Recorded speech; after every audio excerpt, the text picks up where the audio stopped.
ಧರ್ಮಸ್ಥಳದ ವಿರುದ್ಧದ ಷಡ್ಯಂತ್ರ ಪ್ರಕರಣ. ನೂರಾರು ಶವಗಳನ್ನು ಹೂತಿದ್ದೇನೆ ಅಂತ ಬಂದಿದ್ದ ಚಿನ್ನಯ್ಯ ಜೈಲು ಪಾಲಾಗಿ ಸರಿಸುಮಾರು 2-2.5 ತಿಂಗಳಾಗ್ತಾ ಬಂತು. ಚಿನ್ನಯ್ಯನ ಮೂಲಕ ಧರ್ಮಸ್ಥಳದ ಪ್ರಭಾವಿಗಳನ್ನ ಬೀದಿಗೆಳಿತೀವಿ ಅಂತ ಬಂದವರು ಈಗ ಅವ್ರ ವಿರುದ್ಧ ದಾಖಲಾಗಿರುವ ಪ್ರಕರಣದಲ್ಲಿ ಬಂಧನಕ್ಕೆ ಒಳಗಾಗದಂತೆ ತಪ್ಪಿಸ್ಕೊಳ್ಳಿಕ್ಕೆ ಕೆಲವರು ಕೋರ್ಟು ಕಚೇರಿ ಅಲಿತಿದ್ದಾರೆ, ಇನ್ನು ಕೆಲವರು ತಲೆಮರೆಸ್ಕೊಂಡಿದ್ದಾರೆ.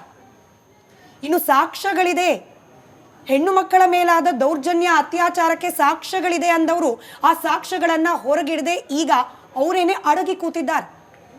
ಇನ್ನು ಧರ್ಮಸ್ಥಳದ ವಿರುದ್ಧ ಷಡ್ಯಂತ್ರಿ ಅತ್ಯಾಚಾರಿಗಳು, ಕಾಮಾಂಧರು ಹೀಗೆಲ್ಲ ಹೇಳ್ತಾ ಇದ್ದ ಸಾಮಾಜಿಕ ಜಾಲತಾಣಗಳ ಅಬ್ಬರ ಕೂಡ ಕಡಿಮೆಯಾಗಿದೆ. ಯಾಕಂದ್ರೆ ಈ ಸೋಷಿಯಲ್ ಮೀಡಿಯಾ ಯೂಟ್ಯೂಬರ್ಸ್ಗಳ ಮೇಲಿನ ವಿಶ್ವಾಸ ಜನರು ಕೂಡ ಕಳ್ಕೊಂಡಿದ್ದಾರೆ.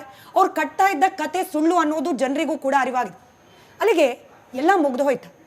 ಹೆಣ್ಣು ಮಕ್ಕಳಿಗೆ ನ್ಯಾಯ ಅಂತ ಪ್ರಾರಂಭವಾದ ಈ ಹೋರಾಟದಲ್ಲಿ ಹೆಣ್ಣು ಮಕ್ಕಳೇ ಇವತ್ತು ಬೀದಿಗೆ ಬಂದಿದ್ದಾರಲ್ಲ, ಅವ್ರ ಬಗ್ಗೆ ಮಾತನಾಡೋರು ಯಾರು?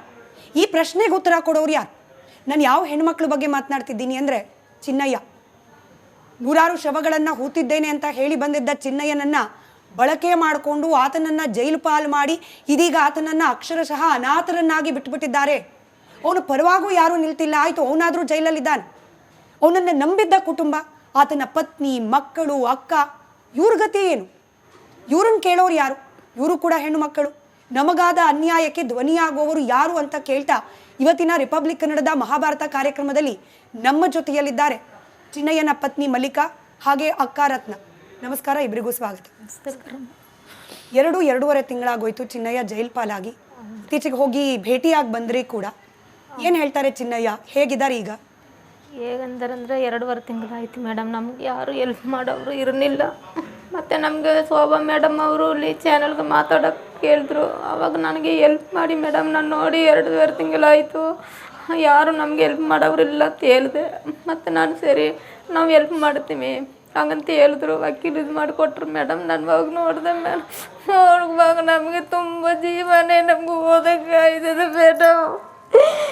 ಅಲ್ಲೇ ಸತ್ತು ಹೋಗಬಂತ ಅದೇ ಮೇಡಮ್. ಅವ್ರು ನೋಡುವಾಗ ಅವ್ರು ನೋಡೋಕೆ ಆಯ್ತಲ್ಲ ಮೇಡಮ್, ನನ್ನ ಕೈಯಲ್ಲಿ ಸ್ವಲ್ಪ ಔಷಧಿ ಕುಡಿದ್ಬಿಟ್ಟು ಸತ್ತು ಹೋಗ ಬಂತಿದ್ದೀವಿ ಮೇಡಮ್. ಅವರು ಏನು ಮೇಡಮ್ ತಪ್ಪು ಮಾಡಿದ್ರೆ ತಪ್ಪು ಮಾಡೋರಲ್ಲ, ಇವ್ರು ಹೊರಗಿದ್ದಾರೆ ಮೇಡಮ್, ಅವರು ಜೈಲಲ್ಲಿದ್ದಾರೆ ಮೇಡಮ್. ನಾವೇನು ಪಾಪ ಮಾಡ್ತೀವಿ ಮೇಡಮ್. ನಾವು ನನ್ನ ಮಕ್ಕಳೆಲ್ಲ ತುಂಬ ಊಟ ಕೂಡ ತುಂಬ ಕಷ್ಟಪಟ್ಕೊಂಡಿರ್ತೀವಿ ಮೇಡಮ್. ನನಗೆ ಸ್ವಲ್ಪ ಹುಷಾರಿಲ್ಲ ಮೇಡಮ್. ನಾನು ಎಲ್ಲಿ ಕೂಡ ಕೆಲ್ಸಕ್ಕೆ ಹೋಗಲ್ಲ ಮೇಡಮ್. ಅವರು ಎಲ್ಲ ನೋಡ್ತಾ ಇರ್ತಾರೆ ಮೇಡಮ್. ಇವಾಗ ಅವರು ಹೋದ್ಮೇಲೆ ನನಗೆ ಜೀವನ ಹೆಂಗೆ ಮಾಡೋದಂತ ಗೊತ್ತಿಲ್ಲ ಮೇಡಮ್. ಆದರೆ ಒಂದು ಮಾತ್ರ ನಂಗೆ ಗೊತ್ತಾಯ್ತದೆ ಮೇಡಮ್, ನನಗೆ ಸಾಯ್ಬೇಕಂತ ಮಾತ್ರ ಗೊತ್ತಾಯ್ತದೆ ಮೇಡಮ್. ಇಲ್ಲ, ಧೈರ್ಯ ಕಳ್ಕೊಳ್ಬೇಡಿ. ಬಟ್ ಇವಾಗ ಏನಾಗುತ್ತೆ ಅಂದರೆ, ಸರಿ ಚಿನ್ನಯ್ಯ ಜೈಲಲ್ಲಿದ್ದಾರೆ, ಕಷ್ಟಪಡ್ತಿದ್ದಾರೆ, ಜನ ಕೇಳ್ತಾರೆ ಚಿನ್ನಯ್ಯ ಸುಳ್ಳು ಯಾಕೆ ಹೇಳ್ದ, ಯಾಕೆ ಇಂಥವ್ರ ಜೊತೆಯಲ್ಲಿ ಸೇರ್ಕೊಂಡ, ಅಥವಾ ಚಿನ್ನಯ್ಯನೇ ಹೇಳಿದ್ದಲ್ವಾ ನಾನೇ ನೋಡಿದ್ದೀನಿ, ಅತ್ಯಾಚಾರ ಆಗಿದ್ದು, ಕೊಲೆ ಆಗಿದ್ದು ನಾನೇ ಹೂತಾಕಿದ್ದೀನಿ, ಇವಾಗ ನೋಡಿದ್ರೆ ನಂದೇನು ತಪ್ಪಿಲ್ಲ ಅಂತ ಹೇಳಿ ಚಿನ್ನಯ್ಯ ಹೇಳೋದು, ಅಥವಾ ಅವ್ರ ಹೆಂಡತಿ ಕಣ್ಣೀರು ಹಾಕೋದು ನೋಡಿದ್ರೆ ಯಾಕೆ ನಂಬಬೇಕು ಅಂತ ಜನ ಕೇಳ್ಬಿಡ್ತಾರೆ. ಚಿನ್ನಯ್ಯ ತಪ್ಪೇ ಮಾಡಿಲ್ವಾ ಹಾಗಾದ್ರೆ? ಇಲ್ಲ ಮೇಡಮ್, ತಪ್ಪು ಮಾಡಿದ್ದಾರಂದರೆ ಇವರು ತಪ್ಪು ಮಾಡಿಲ್ಲ ಮೇಡಮ್. ಆದರೆ ಇವರು 4 ಜನ ಅವ್ರು ಕರ್ಕೊಂಡೋಗಿ ತುಮ್ಮರಡಿಯೋ ಮನೇಲಿ ಲಾಕ್ ಮಾಡಿಟ್ಟು ಅವರು ಇಲ್ಲಿ ಕೆಲಸಕ್ಕೆ ಕೊಯಮತ್ತೂರ್ಗೆ ಹೋಯ್ತಾರಂತೆ ಹೋದ್ರು ಮೇಡಮ್. ಆ ಟೈಮಲ್ಲಿ ಕರ್ಕೊಂಡು ಹೋಗಿದ್ದಾರಂತ ಕಾಣಿಸ್ತದೆ ಮೇಡಮ್. ನನ್ನ ಹತ್ರ ಫೋನ್ ಮಾಡುವಾಗ ಒಂದು ವಾರ 10 ದಿನ ಎಲ್ಲ ನನಗೆ ಅವ್ರ ಫೋನಲ್ಲಿ ಇದ್ದೇ ಫೋನ್ ಮಾಡ್ತಾಯಿದ್ರು ಮೇಡಮ್. ಚೆನ್ನಾಗಿ ಮಾತಾಡ್ತಾಯಿದ್ರು. ನಾನು ಕೆಲಸದಲ್ಲಿದ್ದೀನಿ ಹಾಗಂತೆ ಮಾತಾಡ್ತಾಯಿದ್ರು ಮೇಡಮ್. ಮತ್ತು ಬುರುಡೆನೆಲ್ಲ ಎತ್ಕೊಂಡು ಟಿ ವಿಗೆ ಹೋದ್ರಲ್ಲ ಮೇಡಮ್, ಆವಾಗಲೇ ನಮಗೆ ಗೊತ್ತಾಯಿತು ಮೇಡಮ್. ಗೊತ್ತಾಗಿ ಆವಾಗಲೇ ನಾನು ತಿಮ್ಮಾರೆಡ್ಡಿ ಅವರು ಹೆಂಡತಿ ಹತ್ರ ಫೋನ್ ಮಾಡಿ ಈಗ ಹೇಳಿದ್ದೀನಿ ಮೇಡಮ್. ಅವ್ರ ನಂಬರ್ ಇತ್ತು, ಅವರು ಅಲ್ಲಿ ಹೋಗುವಾಗ ನಮ್ಗೆ ಯಾರ ನಂಬರ್ ಫೋನ್ ಮಾಡ್ತಾಯಿದ್ರು ಮೇಡಮ್, ದುಡ್ಡಿಲ್ಲ ಅಂದ್ರೆ ಫೋನಲ್ಲಿ. ಆವಾಗ ಅವ್ರ ನಂಬರ್ ಮಾತ್ರ ಬರೆದು ಮಾಡ್ಕೋ, ಏನಾದರೂ ಇಲ್ಲ ನಾನು ಫೋನ್ ಮಾಡಿಲ್ಲ ಅಂದರೆ ಅವ್ರ ಹತ್ರ ಕೇಳೋಗಂತ ಹೇಳಿದ್ರು. ಮತ್ತು ನಾನು ಬರೆದು ಮಡಗಿದ್ದೆ ಮೇಡಮ್. ಆಮೇಲೆ ಇದೇನು ಬುರುಡೆ ಎತ್ಕೊಂಡು ಹೋಯ್ತಾರಲ್ಲ ಇವರು ನಮ್ಮ ಯಜಮಾನ್ರಲ್ವಾಗಂತ ನಾನು ಆವಾಗಲೇ ಫೋನ್ ಮಾಡಿದೆ. ಫೋನ್ ಮಾಡಿಬಿಟ್ಟು ಏನು ಅಕ್ಕ ಕೊಟ್ಟು ಕಳಿಸಿದ್ರಿ ನಮ್ಮ ಯಜಮಾನ್ರ ಹತ್ರ, ವಕೀಲೆಲ್ಲ ತುಂಬ ಜನ ಹೋಯ್ತಾ ಇದ್ದಾರೆ, ಎಲ್ಲಿದ್ದಾರೆ ನಮ್ಮ ಯಜಮಾನ್ರು, ಎಲ್ಲಿದ್ದಾರೆ, ಏನು ಮಾಡ್ತಾ ಇದ್ದಾರೆ, ನಮಗೇನು ಗೊತ್ತಿಲ್ಲ, ಏನಿಲ್ಲ ಒಳ್ಳೇದಾಯ್ತದೆ, ಏನಿಲ್ಲ. ಇವಾಗ ತಿಮ್ಮಾರೆಡ್ಡಿ ಹೇಳಿದ್ರು ನನಗೆ ಇವಾಗಲೇ ಸಮಾಧಾನ ಆಯಿತು. ನೀನೇನೋ ಗಾಬರಿ ಪಡಬೇಡ, ಏನಾಗಲ್ಲ, ನಾನೇ ಬರ್ತಾನೆ, ನಾಳೆದ್ದು ಬರ್ತಾನೆ ಅಂತ ಇಷ್ಟೇ ಹೇಳ್ತಾಯಿದ್ರು ಮೇಡಮ್. ಮತ್ತು ನಾನು ಫೋನ್ ಮಾಡಿ ಅಳ್ದ್ಬಿಟ್ಟು ಮಡಗಿಬಿಟ್ಟೆ ಮೇಡಮ್. ಆವಾಗೆಲ್ಲ ನಮ್ಮ ಯಜಮಾನ್ರು ಮಾತಾಡಬೇಕು ನನ್ನ ಹತ್ರ, ಇವಾಗ ಮಾತಾಡಬೇಕು ಆಗಂತ. ಆಮೇಲೆ 4 ಜನ ವಕೀಲು ಇರ್ತಾರಲ್ಲ ಮೇಡಮ್, ಒಂದು ಲೇಡೀಸು 3 ಗಂಡಸು ಇದ್ರಲ್ಲ ಮೇಡಮ್. ಶುರುವಲ್ಲಿ ಮಾಸ್ಕ್ ಹಾಕ್ಕೊಂಡು ಆವಾಗ ಲೇಡಿ ಅಂತ ಕಾಣಿಸ್ತದೆ ಮೇಡಮ್.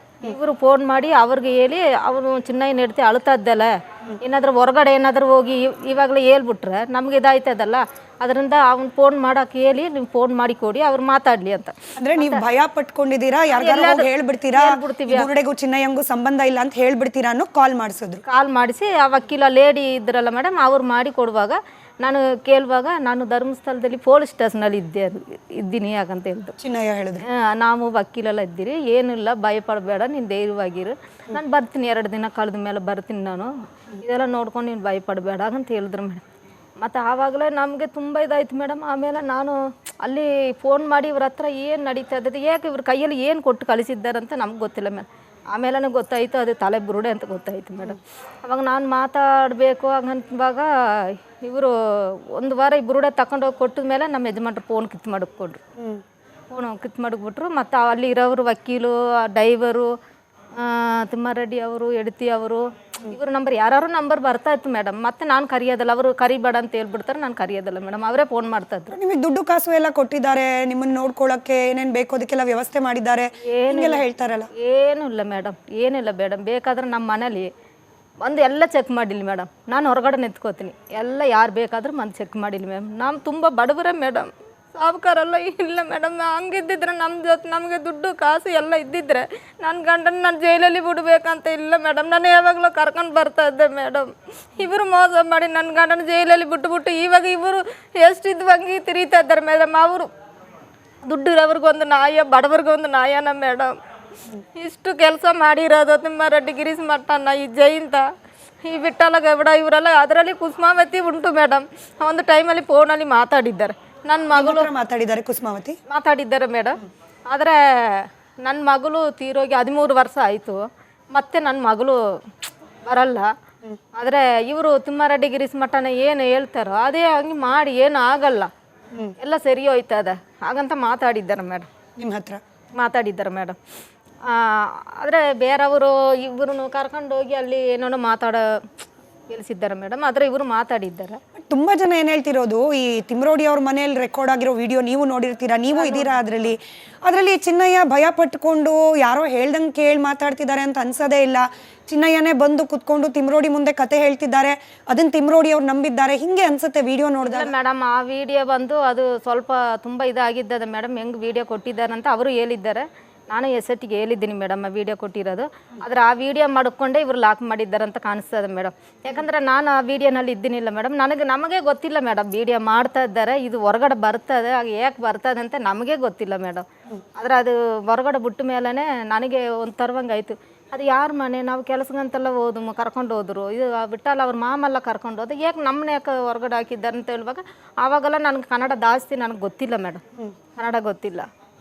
ಏನು ಮಾತಾಡಿದ್ರು ಏನು ಒಂದು ಗೊತ್ತಿಲ್ವೇ ಆಗಂತ. ಆದರೆ ಹೊರಗಡೆ ಕರ್ಕೊಂಡೋಗಿ ಕಾಡೊಳಗಡೆ ಕರ್ಕೊಂಡೋಗಿ ಗಿರೀಶ್ ಇದೆ ತಿಮ್ಮಾರೆಡ್ಡಿ, ಬಿಟ್ಟಲ್ಲ ಮಾತಾಡ್ತಾಯಿದ್ರು ಮೇಡಮ್. ತುಳುವಲ್ಲಿ ಏನು ಮಾತಾಡ್ತಾಯಿದ್ರು ಅಲ್ಲಿ. ನಿಮಗೆ ತುಳು ಗೊತ್ತಿಲ್ಲ? ನಮಗೆ ತುಳು ಗೊತ್ತಿಲ್ಲ ಮೇಡಮ್. ತುಳುವಲ್ಲಿ ಮಾತಾಡ್ತಾಯಿದ್ರು. ಮತ್ತೆ ಮಾತಾಡ್ಕೊಂಡು ಇವ್ರನ್ನ ನಮ್ಮ ಯಜಮಾನ್ರನ್ನ ಹಿಂಗೆ ತಟ್ಕೊಂಡು ಬಂದರು ಮೇಡಮ್. ಏನಿಲ್ಲ, ನಮ್ಮ ಹೇಳ್ದಂಗೆ ಹೇಳು, ಏನಾಗಲ್ಲ, ನಿಮ್ಮ ಧೈರ್ಯವಾಗಿ ಇದೆಲ್ಲ ವಿಡಿಯೋ ರೆಕಾರ್ಡ್ ಮಾಡಕ್ ಮುಂಚೆ ಮೇಡಮ್. ನಾನು ಹೇಳ್ದಂಗೆ ಹೇಳು ನೀನು, ಕಾಡೊಳಗಡೆ ಅವ್ರ ಮನೆ ಮುಂದೆನೇ ಮೇಡಮ್ ಈ ಅಡಿಕೆ ಮರ ಅಂತ ಹೇಳ್ತಾರಲ್ಲ ಮೇಡಮ್, ಅಲ್ಲಿ ಮಾತಾಡ್ತಾ ಇದ್ರು. ಆದ್ರೆ ನಾವು ನಿಂತಿದ್ದೀವಿ ಮೇಡಮ್, ನಾವು ನಿಂತಿದ್ದೆ. ನನಗೆ ಕನ್ನಡ ಜಾಸ್ತಿ ಗೊತ್ತಿಲ್ಲ, ಅದ್ರ ತುಂಬ ಜನ ಇದ್ರು ಮೇಡಮ್. ಕುಸುಮಾವತಿಯಲ್ಲಿ ಇದ್ದರು, ಮತ್ತು ಇವರು ಜಯಂತ ಅಂತ ಹೇಳ್ತಾರಲ್ಲ ಮೇಡಮ್, ಅವರು ಇದ್ರು, ತುಂಬ ಜನ ಇದ್ದರು ಮೇಡಮ್ ಅಲ್ಲಿ. ತುಂಬ ಇವಾಗ TV ನಲ್ಲಿ ನಾನು ನೋಡ್ತಾ ಇದ್ದೀನಿ, ಅವರೆಲ್ಲ ಅಲ್ಲಿ ಇದ್ದರು ಮೇಡಮ್, ಇದ್ದರು. ಆಮೇಲೆ ಇವರು ಬಂದು ಹೇಳ್ದ ಮೇಲೆ ಇವರು ಭುಜ ತಟ್ಟಿದ್ರು, ತಟ್ಬಿಟ್ಟು ಏನಿಲ್ಲ ಏನಾಗಲ್ಲ ಒಂದು ಸ್ವಲ್ಪ